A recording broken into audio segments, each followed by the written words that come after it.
tignan nyo si Mrs. guys, so naglalaban niya ako ng mga damit ko. Kasi nagtatrabaho ako.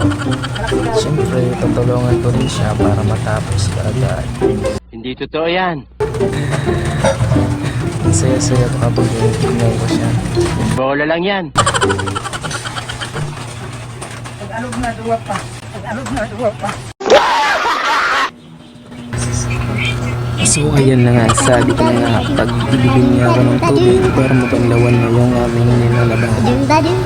Nagpumunta na ako dun sa baba, dahan-dahan na ako at kinuha ko na yung tiner at pinagpit. At yan na nga guys, tinulungan ko na siya maglaba para matapos na agad kami. At nagluto na rin ako dito guys.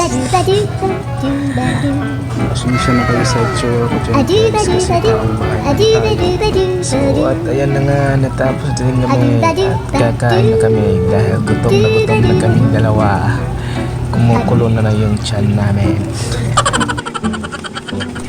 Grabe yung pangit ko talaga pag walang filter.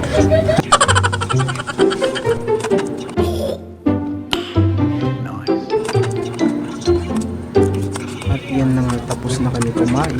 Talagang nagmamadali kami kasi gutom